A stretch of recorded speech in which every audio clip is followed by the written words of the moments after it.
ದಕ್ಷಿಣದಲ್ಲಿ ಜಿದ್ದಿಗೆ ಬಿದ್ದು ಪ್ರಚಾರ ಮಾಡಿದ್ದಾಯ್ತು. ಮತದಾರನ ಮನ ಗೆಲ್ಲುವುದಕ್ಕೆ ನಾನಾ ಸರ್ಕಸ್ ಮಾಡಿದ್ದಾಯ್ತು. ಇದೀಗ ರಾಜಕೀಯ ನಾಯಕರು ಉತ್ತರದ ಕಡೆ ಮುಖ ಮಾಡಿದ್ದಾರೆ.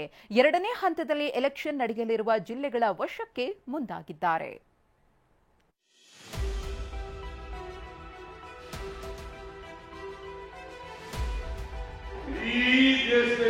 ನರೇಂದ್ರ ಮೋದಿ ಅವರ ಅಲೆ ಈಗ ಇವತ್ತು ಕರ್ನಾಟಕದಲ್ಲಿ ಇರ್ತಕ್ಕಂಥ ಅಲೆ ನಮ್ಮ ಗ್ಯಾರಂಟಿಗಳ ಅಲೆ ಅಂತಕ್ಕಂಥದ್ದನ್ನು ಹೇಳಲಿಕ್ಕೆ ಬಯಸ್ತಾ ಇದ್ದಾರೆ. ಈ ಜಿಲ್ಲಾ ಉಸ್ತುವಾರಿ ಮಂತ್ರಿ ಶಿವರಾಜ್ ತಂಗಡಿಗೆ ಏನಿದ್ದಾರೆ ಮಂತ್ರಿ, ಅವ್ರನ್ನ ಮಂತ್ರಿ ಅಂತ ನಾವು ಹೇಳ್ಬೇಕು, ಕಂತ್ರಿ ಅಂತ ಹೇಳ್ಬೇಕು, ಭಗವಂತನಿಗೆ ನನ್ನ ವೈಯಕ್ತಿಕ ಬದುಕಿನ ವಿಚಾರವನ್ನು ಮಾತಾಡಿದ್ರೆ ನಿಮ್ಮನ್ನು ಎಲ್ಲಿ ಬೇಕಲ್ಲಿ ಬೆತ್ತಲೆ ನಿಂದಿಸ್ತೀವಿ. ದಕ್ಷಿಣ ಕರ್ನಾಟಕದ 14 ಜಿಲ್ಲೆಗಳಲ್ಲಿ ನಾಳೆ ಮತದಾನ ನಡೆಯಲಿದೆ. ಮೊದಲ ಹಂತದ ಮತದಾನಕ್ಕೆ ಭರ್ಜರಿ ಮತಶಿಕಾರಿ ಮಾಡಿದ್ದ ರಾಜಕೀಯ ನಾಯಕರು ಈಗ ಉತ್ತರದತ್ತ ಚಿತ್ತ ನೆಟ್ಟಿದ್ದಾರೆ.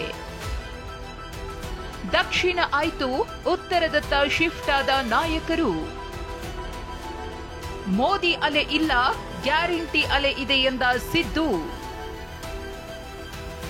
ಇಷ್ಟು ದಿನ ದಕ್ಷಿಣ ಕರ್ನಾಟಕದಲ್ಲಿ ಅಬ್ಬರಿಸಿ ಆರ್ಭಟಿಸಿದ್ದ ರಾಜಕೀಯ ನಾಯಕರ ದಂಡು ಈಗ ಉತ್ತರ ಕರ್ನಾಟಕದತ್ತ ಮುಖ ಮಾಡಿದೆ. ಉತ್ತರ ಕರ್ನಾಟಕದ 14 ಜಿಲ್ಲೆಗಳಲ್ಲಿ ಮೇ 7ರಂದು ಮತದಾನ ನಡೆಯಲಿದ್ದು, ದಿಗ್ಗಜ ನಾಯಕರು ಉತ್ತರ ಕರ್ನಾಟಕಕ್ಕೆ ಶಿಫ್ಟ್ ಆಗಿದ್ದಾರೆ.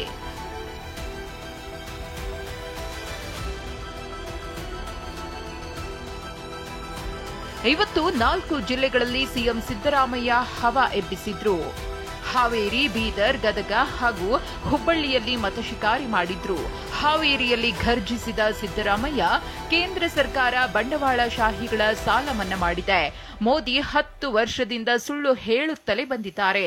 ದೇಶದಲ್ಲಿ ಮೋದಿ ಅಲೆ ಇಲ್ಲ, ದೇಶ ಮತ್ತು ಕರ್ನಾಟಕದಲ್ಲಿ ಗ್ಯಾರಂಟಿಗಳ ಅಲೆ ಇದೆ ಅಂತ ಕುಟುಕಿದ್ರು. ಪ್ರಧಾನಮಂತ್ರಿಯಾಗಿ ದೇಶದಲ್ಲಿ 10 ವರ್ಷಗಳಾಯಿತು.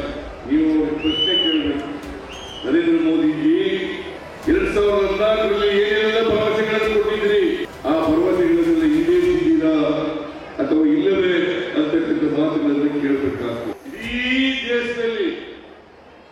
ದೇಶದಲ್ಲಿ ನರೇಂದ್ರ ಮೋದಿ ಅವರ ಅಲೆ ಇಲ್ಲ,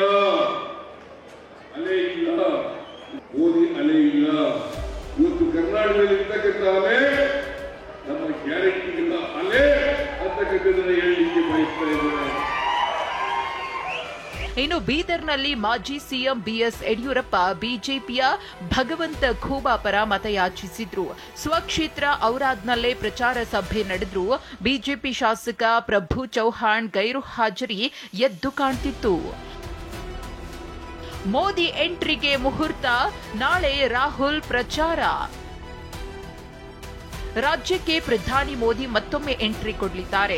ನಾಡಿದ್ದು ಅಂದ್ರೆ ಏಪ್ರಿಲ್ 28, 29ರಂದು ಶಿರಸಿ, ದಾವಣಗೆರೆ, ಬಳ್ಳಾರಿ, ಬಾಗಲಕೋಟೆಯಲ್ಲಿ ಮೋದಿ ಸಮಾವೇಶವಿದೆ.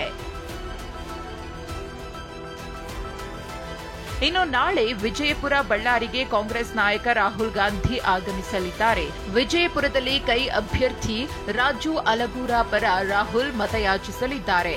ಬಳ್ಳಾರಿಯಲ್ಲಿ ಹಮ್ಮಿಕೊಂಡಿರುವಂತಹ ಬೃಹತ್ ಸಮಾವೇಶದಲ್ಲಿ ಬಳಿಕ ಪಾಲ್ಗೊಳ್ಳಲಿದ್ದಾರೆ. ಕೊಪ್ಪಳದಲ್ಲಿ ಸಚಿವ ತಂಗಡಗಿ ರೆಡ್ಡಿ ಜಟಾಪಟಿ.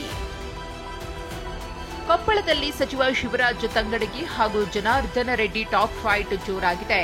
ತಂಗಡಗಿಯನ್ನ ಮಂತ್ರಿಯೋ ಕಂತ್ರಿಯೋ ಎಂದಿದ್ದ ಶಾಸಕ ಜನಾರ್ದನ ರೆಡ್ಡಿಗೆ ತಂಗಡಗಿ ತಿರುಗೇಟು ಕೊಟ್ಟಿದ್ದಾರೆ. ಈ ಜಿಲ್ಲಾ ಉಸ್ತುವಾರಿ ಮಂತ್ರಿ ಶಿವರಾಜ್ ತಂಗಡಿಗೆ ಏನಿದ್ದಾರೆ ಮಂತ್ರಿ, ಅವ್ರನ್ನ ಮಂತ್ರಿ ಅಂತ ನಾವು ಹೇಳ್ಬೇಕು, ಕಂತ್ರಿ ಅಂತ ಹೇಳ್ಬೇಕು, ಭಗವಂತನಿಗೆ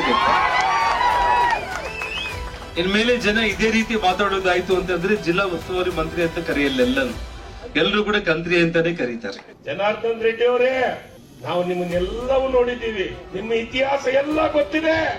ನಾನು ಮನಸ್ಸು ಮಾಡಿದ್ರೆ ಒಂದೇ ಸಭೆಯೊಳಗೆ ನಿಮ್ಮ ಇತಿಹಾಸವನ್ನ ಇಡೀ ಕೊಪ್ಪಳ ಜಿಲ್ಲೆ ಒಳಗೆ ಎಳೆಯಾಗಿ ಬಿಚ್ಚಿಡುವಂತ ಕೆಲಸವನ್ನು ಮಾಡ್ತೀನಿ. ನನ್ನ ವೈಯಕ್ತಿಕ ಬದುಕಿನ ವಿಚಾರವನ್ನು ಮಾತಾಡಿದ್ರೆ ನಿಮ್ಮನ್ನು ಎಲ್ಲಿ ಬೇಕಲ್ಲಿ ಬೆತ್ತಲೆ ನಿಂದಿಸ್ತೀವಿ. ಏನೇ ಹೇಳಿ, ರಾಜ್ಯದಲ್ಲಿ ಲೋಕಸಭಾ ಸಮರ ರಂಗೇರಿದೆ. ಮಾತಿನ ಮಲ್ಲ ಯುದ್ಧ ಮುಂದುವರೆದಿದೆ. Bureau report, TV9.